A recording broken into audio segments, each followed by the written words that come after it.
Hey guys, subscribe for daily content. And if you're shopping for gear, make sure you check out the description for the newest items at some of the very best online retailers. There's also links for some of the items that I personally recommend. Thanks! What's going on YouTube? Metal Complex here, and today I've got another short little unboxing video to share with you guys.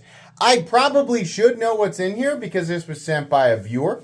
Thank you so much to the gentleman who loaned this knife to me for review. It will go back when I'm done.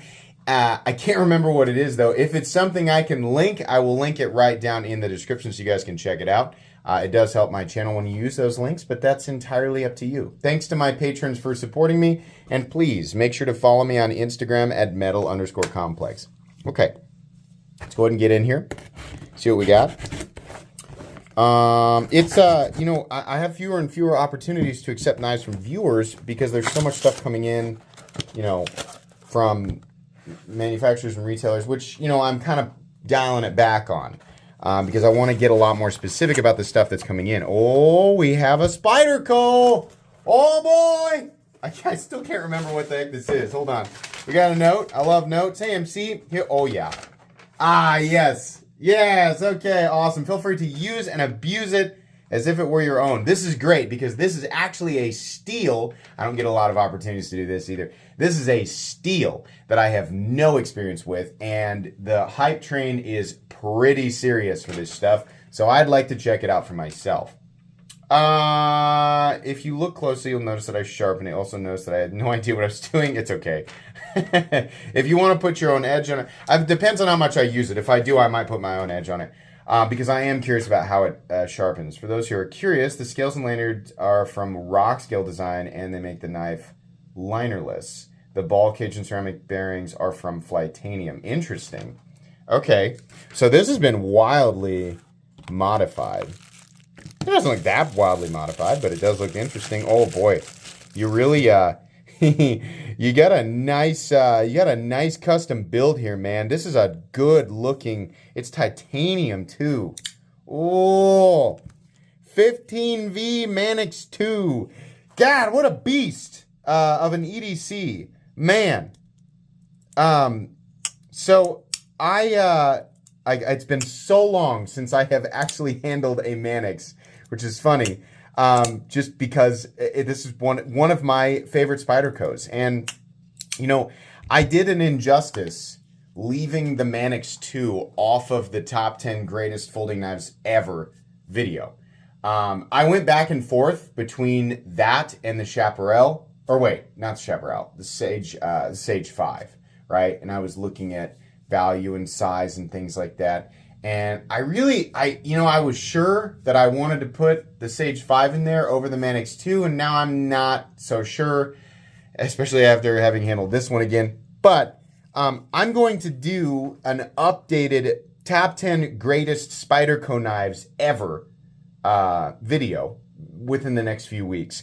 And spoiler alert, the Manix 2 is going to be on there. I will link the Manix 2 down in the description so you guys can check it out, because there's what's going on here that's got so clicky. I think it's the scales that are making it sound so nice, but that's really cool. So these are rock scale scales that let me find my flashlight.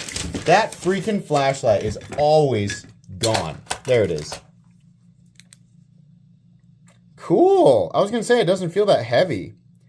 Man, that's nice. This is probably the nicest custom Spyderco that I've ever seen. I did one a while back with custom scales, but these are just, look how they chamfer these things.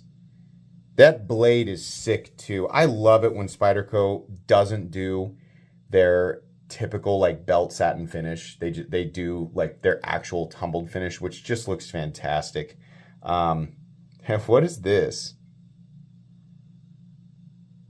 Okay, this must be an exclusive. Is that? What was this? Hold on. Let's take a look here. Congratulations on your, oh, it's a limited edition sprint run. Okay. Here's some information on 15V. Boasting almost a 15% vanadium content. CPM 15V is a remarkable material that offers the highest wear resistance of any cold work tool steel available today. Its unique alloy composition creates an exceptionally high volume of vanadium carbides in its microstructure and makes it a viable alternative to solid carbide in the production of intricate tool designs. The exact alloy composition of 15V is as follows: carbon 3.4%, chromium 5.25%. So, if you're wondering, not stainless. Molybdenum 1.3% and vanadium 14.5%.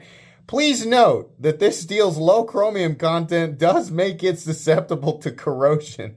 So please maintain your knife properly. Yeah, definitely. Fortunately, in Kansas, I don't have to worry too much about corrosion.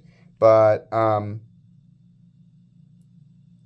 your edge isn't bad. There's nothing wrong with that. You're beating yourself up there. Yeah, I don't have to worry about that too much. But obviously, if I'm going to EDC this is going immediately in my pocket. I'm realizing how stupid I am for not owning a Manix in my current collection.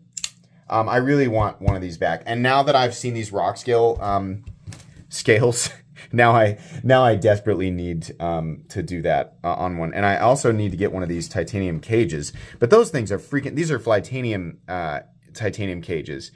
Those are hard to find.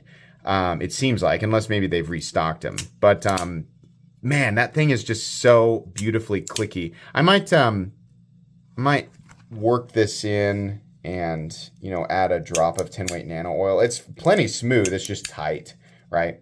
Yeah, beautiful. And yes, these came together centered and everything. So that's really, really nice. Yeah, the 15V sounds really intriguing. What I'm wanting to check out is, I know it's got a lot of carbon and not a lot of chromium. And I'm guessing, judging by Spyderco's track record with their heat treatment, they probably hit this thing pretty high as far as, the general, the optimal range for 15V, which is not something I'm familiar with. But I want to know, how hard are they getting it? How long is the edge lasting? And is this edge susceptible to chipping versus rolling under, pretty normal use? I'm not going to go out and beat this. When I test a knife, I don't go out and beat it into concrete or do a bunch of stupid stuff with it, right? I'm not going out and using a knife like your grandpa would, right? Because nobody told him how to use a knife. I'm not going to do that. I'm going to use it like a knife, and I want to know how the edge responds, right? After long-term cutting of cardboard, processing a little bit of wood, right? Maybe rope, rubber, things like that. But long-term, I want to know, how's the edge going to respond to it?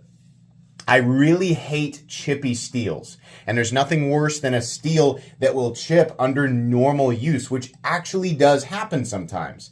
Sometimes you get, something like S110V, and it's just hardened too high, and you go and use it for regular stuff, and you end up with a chip in it, and there's nothing worse than that, because reprofiling a blade, something like S110V when there's a chip out in it, it just sucks. It takes forever. So I really don't like some of those steels. And, because I live in a place where corrosion is not as much of an issue, I'm a huge fan of steels like M4 and 3V and, steels that kind of balance, varying balances of toughness, or the ratio of toughness to edge retention is, more toughness or less edge retention, or vice versa, but not so much emphasis on corrosion resistance, because I don't necessarily need it. I still think that there's obviously a good place for that. A steel that has incredible corrosion resistance, or it's basically impenetrable, or it can't corrode, there's a use for that too, because there's basically zero maintenance, right? Composition is a multi-directional teeter-totter, and if you're new to knives and you're wondering what's the best steel, there isn't one. No matter what anybody tries to tell you, there is no best steel. There is only the most preferred individual to individual. It depends on your geographic location. It depends on your usage habits. It depends on your usage environment, right? How versatile you are in the art of sharpening, right? Whether or not you go by grandpa's rules. And if you don't know what grandpa's rules are, grandpa thinks that a knife is a screwdriver, hammer, pry bar, and all of those things are wrong. And I won't hear any other argument. Knives are knives. They should be used for knife tasks and cutting tasks, right? So if you're like, oh, my tip broke, hey, my tip broke when I tried to screw in the screw. This is obviously crap. What a crap knife, right? No, that's a thing that an idiot says because they didn't use a screwdriver for a screwdriving, task, right? So they didn't learn anything about knives or composition. They're just going to continue on the same idiot path and go about their idiot life. Boy, this guy's kind of mean. Yeah, I can be a little bit, but coming from somebody who actually did break the tip off of Rockstead doing something stupid, right? I mean, hey, you gotta point it out if I'm part of the problem. But I want to know how this is gonna perform, just day-to-day stuff for what I'm gonna use it for. But I have a feeling it's gonna perform really well, and the issue I'm gonna have with it is sharpening it. That's my general guess. But this is really cool, and I'm also just genuinely excited to have the Spyderco Manix 2 back on the channel and a reason to talk about it again. So yeah, I think that's going to be pretty much it. You guys probably won't see a video on this for a while. I'm going to carry and use this. It's literally going in the pocket right after the video. So thank you very much. I'm so excited. Byron, thank you so much for allowing me to test this out and experience this.